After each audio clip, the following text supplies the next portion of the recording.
One of the key factors that has helped us implement it is the fact that we all have an extremely shared vision of what we want to get out of the threat assessment team. We are approaching it from a multitude of lenses and with our own unique personal experiences, but also really recognizing the expertise of one another and being willing to collaborate, being willing to take a step back and know that we don't have all the answers individually. And we might not have all the answers at any given time, but we will collaborate and reflect and look at whatever situation we looked at to grow for the next one. I would say there have been a couple of really important key factors. The first one was the meeting we had early in the year with all of our team members, so everyone you see here and our department chair. And that's where we discussed our vision for the team and also our vision for how to collaboratively implement the protocol that we were developing. I think this meeting was important because it established communication and collaboration that, in my opinion, came to define how we would work together. So one of the key factors that we've found in starting a team is that we had increasingly over the years had a increasing number of children in crisis, living daily trauma, that constantly had thoughts of self-harm, some thoughts of harm to others, but mostly self-harm. Lancy and I both have been at Sandalwood quite a long time, and we watched this increase, and it just got to be very overwhelming for the two of us to handle over 600 students and have these daily trauma and crisis happen. So it was key that we tried to coordinate, and as we began to get other services in, such as able to see that we could cover a lot of ground and help a lot more children if we were, once we got some of these services in. So that was. To answer this question, I think the key factor for our threat management team has been our communication and collaboration with each other. We communicate face-to-face, via email, also via a shared form that we use. We have official meetings at least 4 times a year, but we're constantly in contact with each other about what's going on and processing the cases we're working on.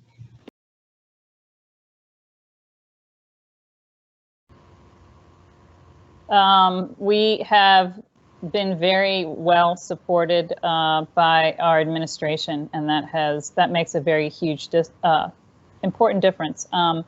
Mr. Haas, as our administrator on the team, I think has been critical in terms of, and his connection, of course, with our administration, really supportive of us, trust us in coming together, developing, planning, and executing. There's just a huge level of trust and belief in us to be able to do so, and we feel heavily supported by our administration. Mr. Brown, our principal, also is extremely supportive of what we are doing. I would say for us within the building, within the team, when we make a decision, everything that occurs in the building, there are no roadblocks for.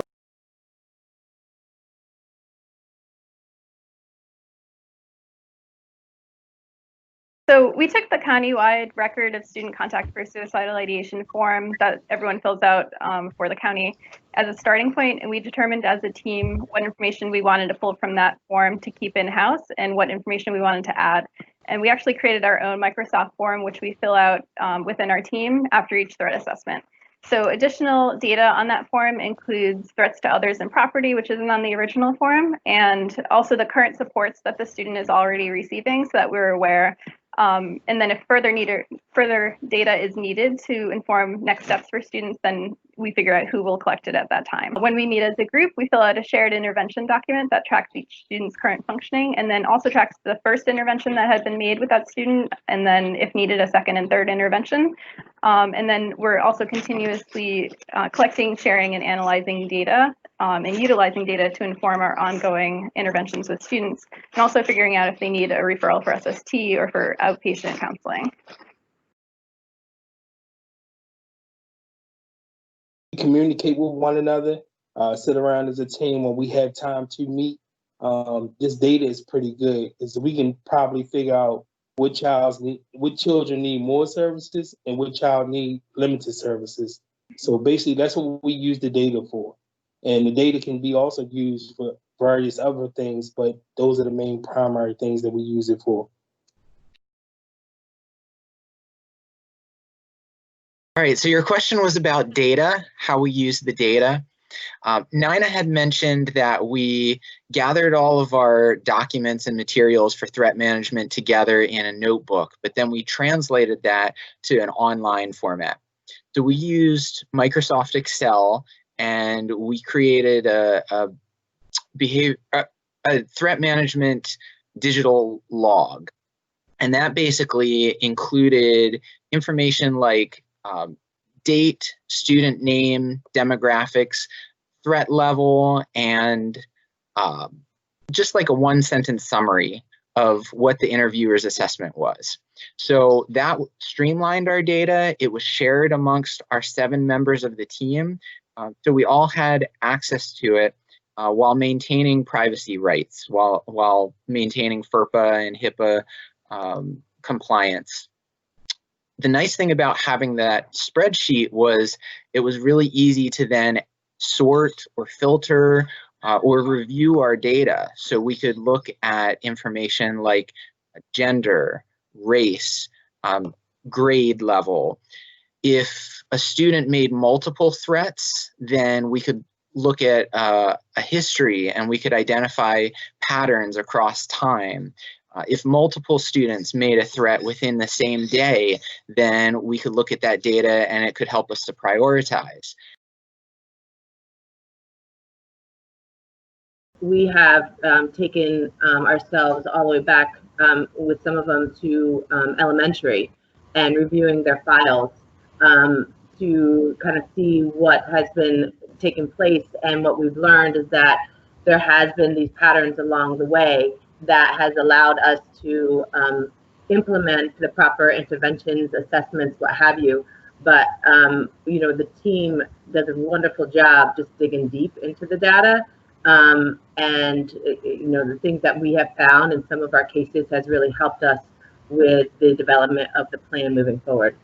I was just going to say that that Excel spreadsheet on a school-wide level also helps us identify trends and patterns that we might not otherwise have been able to locate. So we can kind of find holes in our plan as a school as it relates to risk assessments. And so that Excel spreadsheet has been really key for us because after every single case, we do, like Mr. Haas was saying, look back.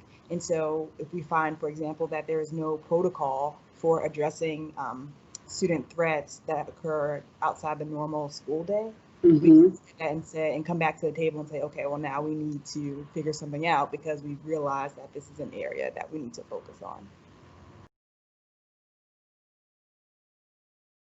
Our core threat management team is made up of the counseling department, our school social worker, and our school psychologist.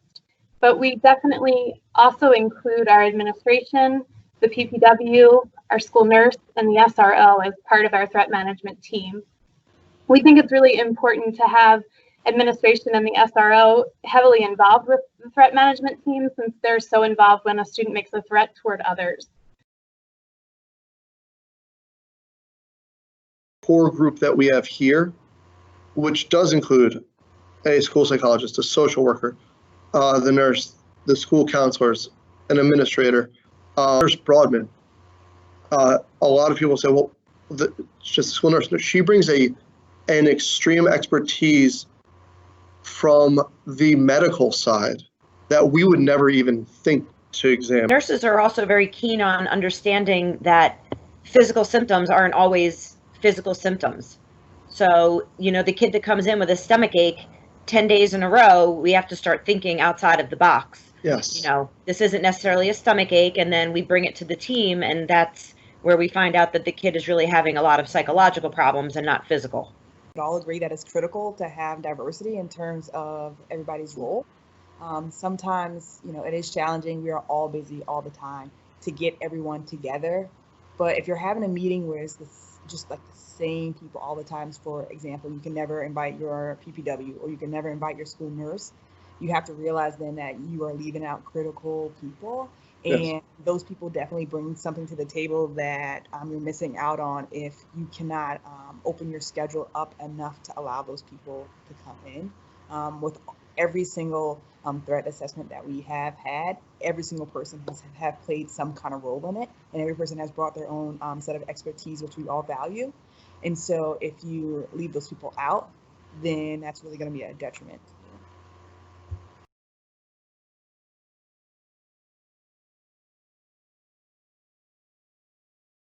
There are really two main things that have made our team pretty successful, and the first is communication. You've heard Lisa and Stephanie talk about a spreadsheet, and this has really helped us to communicate about what students are really high risk, and we're able to support each other by being able to pick up with that student where someone else left off. This is particularly important to me as I work in 2 different locations, and when I come back to Catonsville Middle, I'm able to be updated about particular students easily. While I would love that person-to-person updates all the time, this really isn't possible every time. So usually I'm in a situation where I am filling in for the regular provider who is unavailable. So the spreadsheet is an ideal way to give me the information I need to move forward with the student.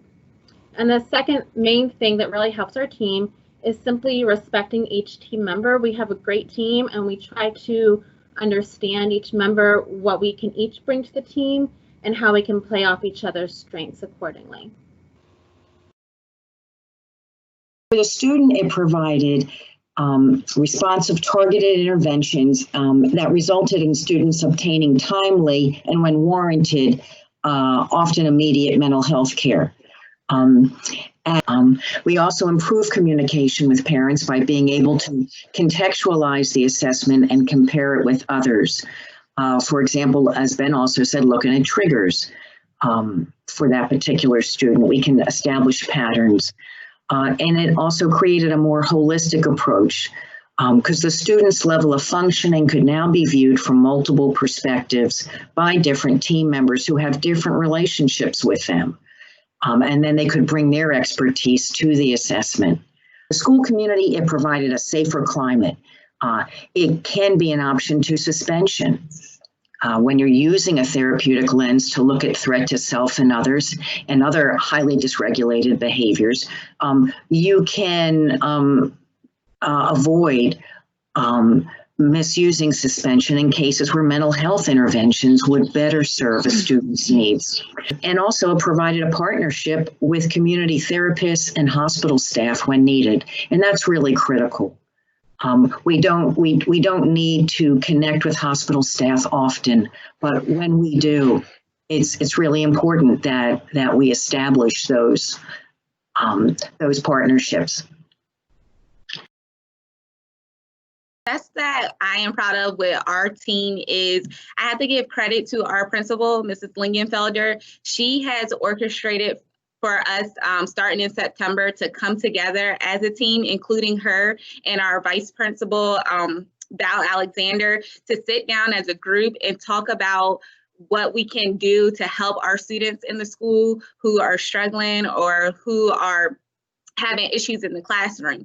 So what we implemented is that we would have a first responder to the situation, and then what we all do is share our schedules, which has been successful. What time we have groups, what time we have individual meetings with kids, or with me and Karen, what time we have counseling lessons. And then being able to know where a person is at what time made it easier for who should answer to a call or to that threat assessment.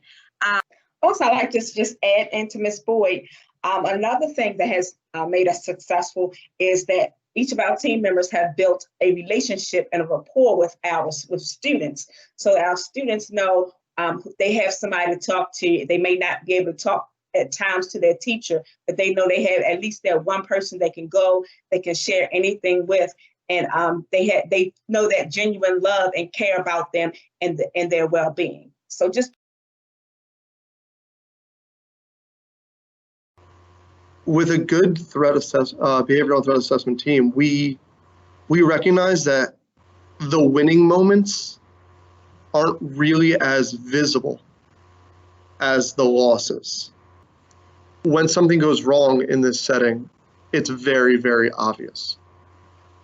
If a protocol goes and it's put into place well, you won't necessarily see the number of kids that didn't have a successful completion of an issue. You'll see the ones who did successfully complete it. So I think that is our biggest success, is seeing the trends of our students, their numbers decrease a little in the amount they're presenting. But I think we recognize very well that this isn't necessary. It's, for lack of better words, thankless, because you're not going to see truthfully what the successes are.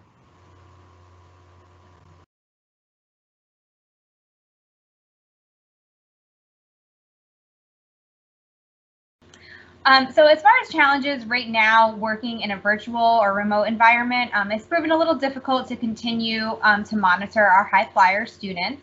It's also been a little bit difficult to give teacher guidance on how to work with threats, especially because it can be harder to identify a threat being made. Also in our school building, one of the biggest challenges is getting everyone in the same room for face-to-face meetings. We talked about how important having those meetings with all of our partners are. We love to have our nurse, our SRO, our PPW, and our administrators there, but with everybody having such busy and of course ever-changing schedules, it can sometimes be difficult. So really trying to plan those ahead of time and making sure everybody carves out that time for those meetings is important. Another challenge is having the time during the day to complete that paperwork that goes along with the threat management team. So it's important to make that a priority and work with our team to maybe say, hey, I have lunch duty right now. Could you cover that for me? So that you can have the time to fill out that paperwork. And then I think a big challenge that most schools have experienced is getting out the yearly reminders to teachers about threats and how to appropriately handle threats and utilize the threat management team. So it's important to emphasize to our staff to communicate with us in person, to not put this information in an email, to not wait till the end of the school day. We've tried to advocate for having not only a meeting at the beginning of the year, but maybe a refresher meeting throughout the school year. And being mindful to communicate with staff that this is very confidential. Some of the challenges that we have faced, particularly this year is, and last year too, is trying to get to the meetings, we will typically sit down every other Friday, as Ms. Boyd referred to, Ms. Lingenfelder, our principal, literally sat down and scheduled every couple of weeks, like they have grade level meetings. Well, we have an SEL team meeting. The problem is that we will all get in that room on a Friday morning. We cleared our schedules and then the walkies will start going off. And one of us or two of us may have to leave. So that's a huge challenge. The other thing, the biggest challenge is probably being able to physically sit down and communicate with one another, because it's so helpful and it's so needed, but sometimes it's just not practical. Yeah.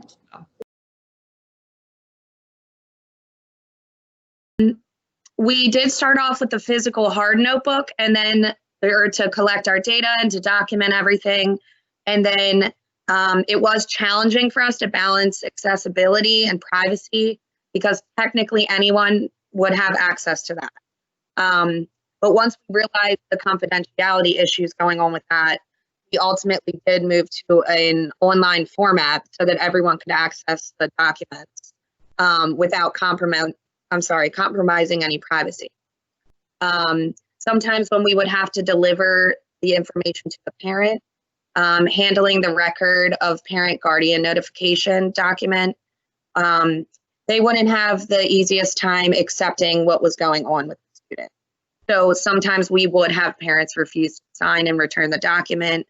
And they would either be in a sense of denial or feel really stressed out about what the next right move would be. But taking or considering this information is really hard to hear. We would try our best to just come up with a plan moving forward, try to ease their mind.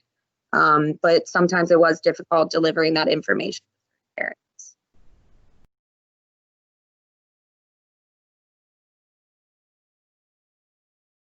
I would definitely say just be constantly collaborating with each other, that constant communication. Even if you aren't able to meet, you know, because of certain schedules, to just pop in and just constantly talk to each other. But also, you know, making those meetings a priority, because this is important stuff. These are our kids, and we all are very understanding of that. This is why we're here. And I think too that we definitely have a good rapport with one another. We really respect each other. We enjoy each other's company. So getting to know each other, you know, just not a part of that meeting, but like outside of the meeting, and enjoying each other's company and get to know each other better, definitely helps with meeting consistently and being honest and open and transparent. So that definitely contributes to our success as an SEL team. Thank you. So basically, I think the first step, or the first suggestion I would have, is to meet as early as a team. So each counselor or social worker, anybody on the team can get their footing and understanding of the process.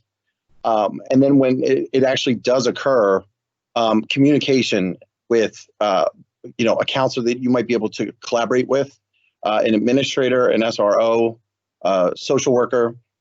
That kind of communication and collaboration definitely helps streamline this, as well as partnering with the parent and building trust with the student. You know, by doing all of these things, you're able to respond to this much more effectively.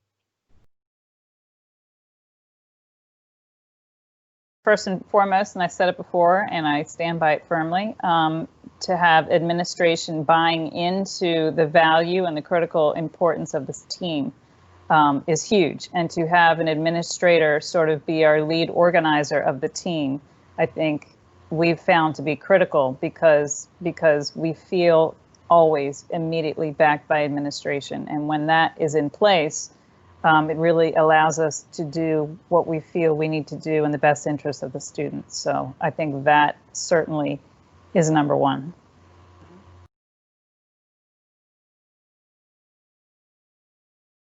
This is tough work. Emotionally, this is draining. This is very emotionally challenging. What we're tasked with doing affects people's lives, you know, our students. So you gotta know when your fellow peer, meaning us as the SEL, need a tap out sometimes. You need to know when that person needs a break, or when that person needs to do something different other than deal with the same individual each and every day throughout the course of the day.